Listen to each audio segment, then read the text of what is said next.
तो मूवी का स्टार्ट होता है एक बहुत ही ज्यादा इंटेलिजेंट बच्चे हीरो को दिखाते हुए। उसे नई नई चीजें बनाने का बहुत ज्यादा शौक था और उसने एक छोटा सा बॉट बना रखा था, यानी एक छोटा सा रोबोट। वो उसको यूज करके रोबोट फाइट्स में हिस्सा लिया करता था। वो छोटा सा बोट इतना ज्यादा तेज था कि बड़े बड़े रोबोट्स को हरा देता था। एक दिन उसका कंपटीशन एक बहुत ही ज्यादा रिच आदमी के रोबोट से होता है, लेकिन यहाँ भी वो जीत जाता है और उसे काफी ज्यादा पैसे मिलते हैं। लेकिन उस शाइट आदमी से बात बर्दाश्त ही नहीं होती और वो हीरो से उसका बॉट छीन लेता है। तभी एंट्री होती है हीरो के बड़े भाई की, जो कि काफी ज्यादा गुड लुकिंग था और वो हीरो की तरह इंटेलिजेंट भी था। वो अपने छोटे भाई को बचाकर वहाँ से भाग आता है और साथ ही साथ हीरो का बॉट भी उसे वापस दिलवा देता है। लेकिन तभी उन्हें पुलिस रोक लेती है, ये कहते हुए कि रोबोट फाइटिंग इलीगल है, और बेचारा हीरो का बड़ा भाई भी प्रिजन में डाल दिया जाता है, जहाँ पर उनकी आंट उन्हें बचाने आती है। इनफैक्ट इन दोनों बच्चों के पेरेंट्स की डेथ हो चुकी थी और इनकी आंट इन्हें मदर बन के ही पाल रही थी। हीरो का बड़ा भाई उससे कहता है कि आओ हीरो, मैं तुम्हें अपनी यूनिवर्सिटी फिरवाता हूँ। उसकी यूनिवर्सिटी एक साइंटिफिक यूनिवर्सिटी होती है। वहाँ हीरो का बड़ा भाई उसे अपने 4 दोस्तों से मिलवाता है, जिसमें 2 मेल होते हैं और 2 फीमेल। लेकिन उनमें से एक साइंस का स्टूडेंट नहीं होता, जो कि हमेशा ड्रैगन कॉस्ट्यूम में ही रहता था। अब हीरो के बड़े भाई के बाकी 3 दोस्त उसे अपनी इन्वेंशन दिखाने लगते हैं। अब हीरो का बड़ा भाई उसे कहता है कि आओ मैं तुम्हें अपनी इन्वेंशन भी दिखाता हूँ, और इसी के साथ वो उसे अपनी लैब में ले आता है। वहाँ पर वो अपने छोटे भाई के बाजू पर टेप लगाकर खींचता है तो उसे दर्द होती है। हीरो कहता है कि आउच, और ये आवाज सुन के उसका बनाया गया क्यूट सा रोबोट, जिसका नाम बी मैक्स होता है, एक्टिवेट हो जाता है। तो हीरो का बड़ा भाई उसे बताता है कि एक हेल्थ केयर रोबोट है और मैंने इसमें अपना बहुत टाइम लगाया है और इसके अंदर एक चिप है और ये काफी पॉजिटिव किस्म का डॉक्टर है। फिर बे मैक्स हीरो के बाजू पर किसी किस्म का कोई स्प्रे करता है, जिससे हीरो के बाजू की जलन बिल्कुल ठीक हो जाती है। ये बात हीरो को काफी इंटरेस्टिंग लग रही होती है। फिर हीरो का बड़ा भाई उसे बताता है कि तब तक ये एक्टिवेट नहीं होगा जब तक कि तुम इसे ये न कह दो कि तुमने मेरी अच्छी केयर की और मैं सेटिस्फाई हूँ अपनी केयर से। तो हीरो ऐसा ही कहता है तो वो रोबोट वापस अपने छोटू से बॉक्स में चला जाता है, जो कि उसका कवर होता है जिसमें वो चार्ज भी हुआ करता था। तभी वहाँ पर कॉलेज का हेड आता है, जो कि उनकी बातें सुन रहा होता है। वो हीरो के हाथ में वही ब्लैक कलर का पोर्ट देखता है तो कहता है कि ये क्या चीज है। हीरो से सब कुछ बताता है तो वो कहता है कि अरे वाह, मुझे भी इसमें काफी इंटरेस्ट है और मेरी बेटी को भी, वो भी काफी जीनियस है। तुम इस यूनिवर्सिटी में एडमिशन के लिए अप्लाई करना और तुम्हारा भाई तुम्हें इसके बारे में सब समझा देगा। अब वो लोग घर आते हैं तो हीरो का बड़ा भाई उसे बताने लगता है कि हर साल हमारी यूनिवर्सिटी में एक शो होता है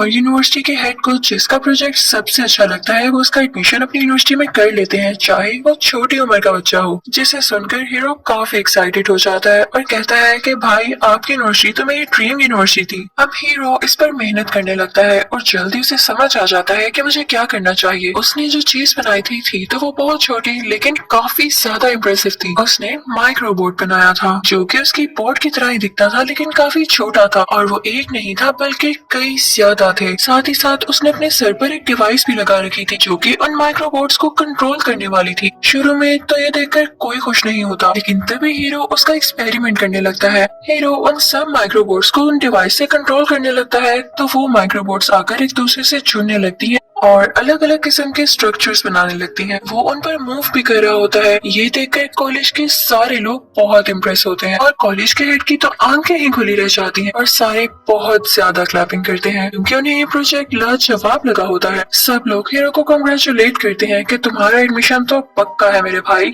जैसे ये शो खत्म होता है तो एक कंपनी का सीईओ हीरो के पास आता है और उससे कहता है कि क्या अपने माइक्रोबोट तुम मुझे बेचोगे। तो हीरो के कुछ बोलने से पहले ही वहाँ कॉलेज का वही हेड आता है और कहता है कि नहीं, हीरो ऐसा नहीं करेगा। तो हीरो भी उस आदमी को मना कर देता है और वो आदमी वहाँ से चला जाता है और साथ ही हीरो को उसका एडमिशन लेटर मिल जाता है, जिसके बाद वो सब बहुत खुश होते हैं। अब यूनिवर्सिटी से बाहर आकर हीरो और उसका बड़ा भाई बातें करने लगते हैं, लेकिन बातें करते करते जब वो पीछे देखते हैं तो हैरान रह जाते हैं। यूनिवर्सिटी में आग लग चुकी थी। एक स्टूडेंट वहाँ से भागी भागी आती है और बताती है कि कॉलेज के हेड अंदर ही है और हीरो के भाई की कॉलेज के हेड के साथ काफी अच्छी दोस्ती थी, तो उन्हें बचाने के लिए अंदर जाता है और उसकी कैप बाहर ही गिरी रह जाती है, जिसे हीरो उठा लेता है और तभी वहाँ पर बहुत बड़ा ब्लास्ट होता है, जिसकी वजह से हीरो भी दूर जाकर गिरता है और उसके हाथ में अपने भाई की कैप होती है। वो जान चुका था कि अब उसका भाई इस दुनिया में नहीं रहा। ये सीन बहुत ज्यादा इमोशनल है। अब अगले रोज हीरो के बड़े भाई का फ्यूनरल होता है और सब हीरो को तसल्ली दे रहे होते हैं, लेकिन वो काफी अकेला महसूस करने लगा था। उसका एक तो बड़ा भाई था। फिर आहिस्ता आहिस्ता टाइम गुजरने लगता है और 1 महीना हो जाता है। सब अपनी जिंदगी जिंदगी में वापस आने लगे थे और अपने काम करने लगे थे। लेकिन हीरो अभी भी काफी दुखी था। वो किसी से ना तो बात करता था और ना ही यूनिवर्सिटी जा रहा था। वो ज्यादातर अपने रूम में ही रहता था। उसका रूम और उसके बड़े भाई का रूम थोड़ा साथ साथ थे। बीच में एक छोटी सी पार्टीशन थी। हीरो गुस्से में अपनी चीजें रख रहा होता है कि तभी उसका बोट उसके पाँव पर गिरता है और वो चिल्लाता है उसी तरह आउच। और तभी वहाँ पर उसके बड़े भाई के रूम में पड़ा हुआ वही बेमैक्स एक्टिवेट हो जाता है और अपनी कवरिंग से बाहर आ जाता है। वो हीरो का ट्रीटमेंट करने लगता है, लेकिन हीरो इस मूड में नहीं होता तो वो उसे बंद करने लगता है। लेकिन वो बंद भी नहीं हो रहा होता, क्योंकि हम तो जानते हैं ना कि वो कैसे बंद होगा। लेकिन हीरो ये भूल चुका होता है। वो उस पर से स्लिप हो जाता है और नीचे गिर जाता है कि तभी उसकी नजर बेड के नीचे पड़ती है। उसकी जैकेट में कोई चीज मूव कर रही होती है। जब हीरो ये देखता है तो उसकी जैकेट की पॉकेट में वही एक माइक्रोबोट होता है जो किसी तरह से उसकी पॉकेट में ही रह गया था, जबकि बाकी माइक्रोबोट्स उसी यूनिवर्सिटी में डिस्ट्रॉय हो गए थे। तो हीरो उसे एक छोटे से ग्लास बॉक्स में बंद कर देता है, लेकिन बेमैक्स उसे उठा लेता है और कहता है कि ये माइक्रोबोट कहीं जाना चाहती है। लेकिन हीरो उसकी बात पर ज्यादा ध्यान नहीं दे रहा होता और पीछे से बेमैक्स उस माइक्रोबोट को लेकर पता नहीं कहाँ पहुँच जाता है। जब हीरो को ये रियलाइज होता है तो वो उसका पीछा करने लगता है। रास्ते में बहुत मुश्किल से वो उसका पीछा करते हुए उस तक पहुँचता है तो देखता है कि बेमैक्स वो माइक्रोबोट लिए एक वेयर हाउस के बाहर खड़ा है। हीरो भी वहाँ पहुँच जाता है, लेकिन देखता है कि वेयर हाउस तो बंद है, लेकिन माइक्रोबोट अभी भी उसी तरफ जाना चाह रहा था। तो वो लोग प्लान करते हैं कि हम अंदर जाके देखेंगे कि आखिर इधर क्या है जो माइक्रोबोट यहाँ ही जाना चाह रहा है। अब वो लोग ऊपर विंडो से होते हुए उसके अंदर जाते हैं। हीरो कहता है कि मैं नीचे जाकर देखूंगा, तुम यहीं रुकना, ठीक है। लेकिन जो चीज हीरो देखता है उसे अपनी आंखों पर यकीन ही नहीं आता, क्योंकि कोई उसके माइक्रोबोट्स की नकल कर रहा था। सेम उसी के जैसे माइक्रोबोट्स बनाए जा रहे थे। वो एक फैक्ट्री थी और तभी वहाँ पर बेमैक्स भी आ जाता है जो उसे कहता है कि सब ठीक है ना। तो उनकी आवाज सुनते ही वो सारे माइक्रोबोट्स एक्टिवेट हो जाते हैं और साथ मिलकर कोई स्ट्रक्चर बनाने लगते हैं। और जाहिर सी बात है कि कोई इन्हें पीछे से कंट्रोल भी कर रहा था, जिन्हें पता चल चुका था कि बेमैक्स और हीरो यहाँ पर है।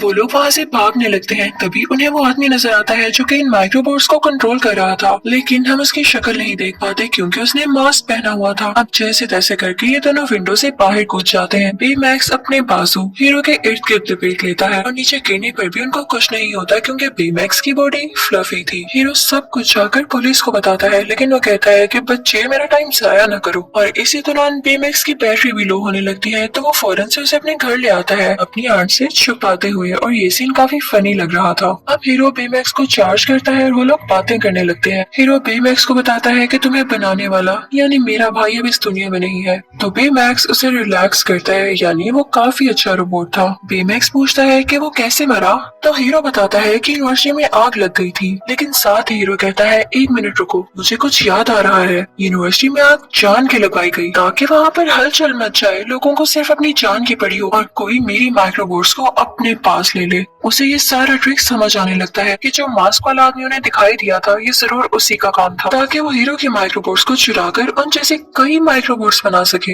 वो बेमैक्स के साथ प्लान बनाता है कि हम इस आदमी को रोक कर ही रहेंगे। वो उसकी चिप बाहर निकालता है और उसमें कई ज्यादा कराटे क्लिप्स और एक्शंस इंस्टॉल कर देता है और वो चिप दोबारा से उसके अंदर डाल देता है और साथ ही साथ वो उसे आर्मर भी पहनाता है। अब हीरो और बेमैक्स उसी वेयर हाउस तक पहुंच जाते हैं, लेकिन तभी वहाँ पर वही मास्क वाला आदमी माइक्रोबोट्स का काफी बड़ा स्ट्रक्चर बनाते हुए उसके ऊपर ही आ रहा होता है। और उसी जगह एक फैन भी आती है जो कि शुरू में तो बड़ी मिस्टीरियस लग रही थी, लेकिन उसके अंदर हीरो के बड़े भाई के दोस्त ही थे, वही चारों दोस्त। लेकिन वही मास्क वाला आदमी उन पर अटैक करने लगता है तो वो सारे डरकर फैन में बैठ जाते हैं और बेमैक्स भी उनके वैन के ऊपर होता है।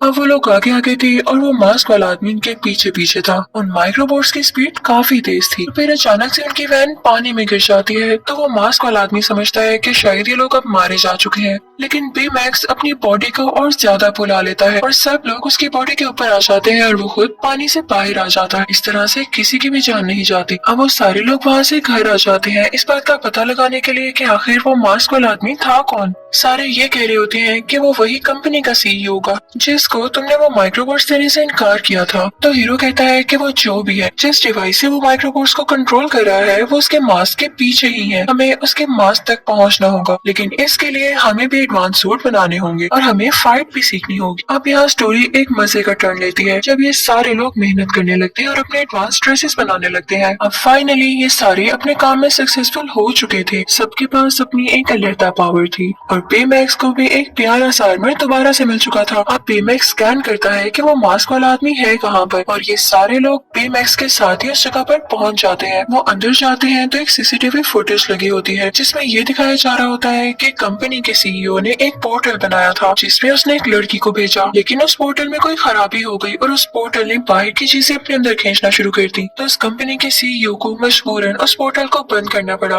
लेकिन वो लड़की भी उसके अंदर ही रह गई। वो समझते हैं कि सारा काम वाकई सीईओ ने किया है क्योंकि वो नई माइक्रोपोर्ट्स बनाकर इसको कंट्रोल करना चाहता है और पोर्टल को फिर से रिकवर करना चाहता है। अभी वो लोग बातें कर ही रहे होते हैं कि वहाँ पर वही मास्क वाला आदमी आ जाता है। वो उन पर अटैक करने लगता है। वो सारे लोग दूर जाकर गिरते हैं, लेकिन हीरो हार नहीं मानता और पेमैक्स के साथ उस पर अटैक करता है जिससे उस मास्क वाले आदमी का मास्क उतर जाता है और हीरो देखता है कि वो कोई और नहीं बल्कि कॉलेज का हेड है कि वो उस दिन यूनिवर्सिटी में आग लगने से मारा जा चुका था, लेकिन ये जिंदा था और यही था वो जिसने हीरो की माइक्रोबॉट्स चुराई। इसने ये सब प्ले पर्पसली किया। हीरो कहता है कि मेरा भाई तुम्हारी वजह से मरा। वो बेमैक्स को ऑर्डर देता है कि इसे मार डालो, लेकिन बेमैक्स कहता है कि मैं एक हेल्थ केयर डॉक्टर हूँ और मैं इसको नहीं मार सकता। हीरो को कुछ समझ नहीं आता तो वो उसकी पॉजिटिव चिप बाहर निकाल लेता है और कराटे और इवल चिप उसके अंदर ही होती है, जिसके बाद बेमैक्स इस काबिल हो गया था कि उस हेड को मार सके। लेकिन उसके बाकी फ्रेंड्स उसे रोकने लगते हैं और कहते हैं कि ठीक नहीं है, तुम अभी बच्चे हो, तुम जेल भी जा सकते हो। और इसी दौरान हीरो के हाथ से उसका मास्क भी गिर जाता है जिससे कॉलेज का वो हेड उठाकर बाहर निकल जाता है उन्हीं माइक्रोबॉट्स को यूज करके।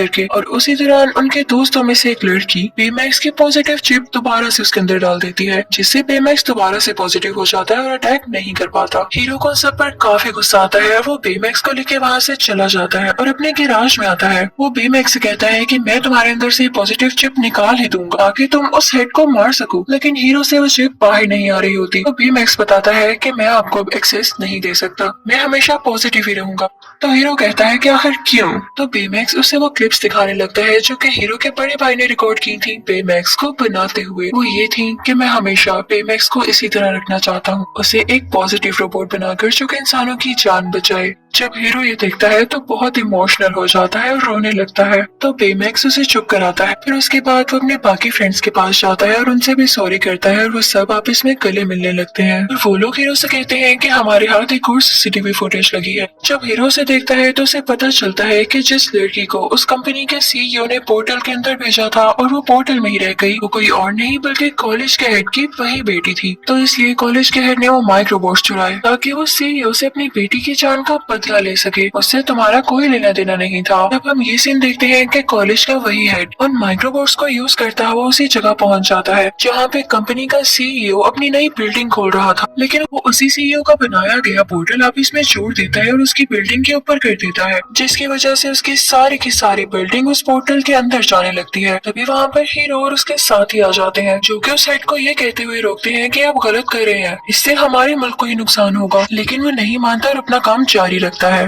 वो बेमैक्स पर भी अटैक कर देता है और बेमैक्स दूर जाकर गिरता है और इसी की वजह से हीरो भी बिल्डिंग के अंदर जाकर गिरता है। अब वो पोर्टल तो मुसलसल बिल्डिंग को अपनी तरफ खींच रहा था, तो हीरो भी इस वजह से उस पोर्टल की तरफ खींचा चला जाता है, लेकिन बेमैक्स हीरो को बचा लेता है और बाकी सब उस हेड के माइक्रोबॉट्स को रोक रहे होते हैं। अब हीरो उन सबसे कहता है कि हम इस तरह से इसको हरा नहीं सकते, हमें माइक्रोबॉट्स को अलहदा करना होगा, क्योंकि ऐसा करने से सब माइक्रोबॉट्स अलहदा होकर पोर्टल के अंदर जाने लगेंगे और हमारा काम आसान हो जाएगा। और फिर सारे यूनाइट होकर यानी मिलकर माइक्रोबॉट्स के अंदर से गुजरते हैं, जिससे सारे माइक्रोबॉट्स अलग अलग होने लगते हैं और पोर्टल के अंदर जाने लगते हैं, वैसे ही जैसे हीरो ने कहा था। ये चीज देख के उस हेड को गुस्सा आने लगता है, तो वो बेमैक्स और हीरो पर अटैक करने लगता है, लेकिन बेचारे के पास अब कोई माइक्रोबॉट बचा ही नहीं होता, तो उन पर अटैक कर ही नहीं पाता। अब बेमैक्स इस चीज का फायदा उठाता है और उसका मास्क पकड़कर तोड़ देता है, जिनसे वो सारे माइक्रोबॉट्स को कंट्रोल कर रहा था और इसी वजह से पोर्टल भी नीचे गिरकर टूट जाता है। लेकिन मजे की बात ये थी कि वो अभी भी खुला हुआ था। सब अपनी जान बचाकर भाग रहे होते हैं, लेकिन तभी बेमैक्स को फील होता है जैसे उसके अंदर कोई जिंदा है। वो लोग जानते थे कि हेड की बेटी इसके अंदर है, तो वो समझ जाते हैं कि हमें इसकी जान बचाना होगी। अब बेमैक्स और हीरो कहते हैं कि हम अंदर जाएंगे उसकी जान बचाने के लिए। अब जैसे ही वो लोग पोर्टल के अंदर जाते हैं तो बिल्डिंग का एक टूटा हुआ हिस्सा बेमैक्स को लग जाता है, जिसकी वजह से उस बेचारे का आर्मर टूट जाता है। अब उसके पास वैसी पावर्स नहीं रही थी जैसी वो पहले यूज कर रहा था, यानी वो अब उड़ भी नहीं सकता था। अब उनको वहाँ पर हेड की बेटी भी मिल जाती है, लेकिन उसका रॉकेट भी बंद हो चुका था। बेमैक्स की ड्रेस का एक हाथ अभी भी ठीक था। वो खुद तो उड़ नहीं सकता था, लेकिन वो ऐसा जरूर कर सकता था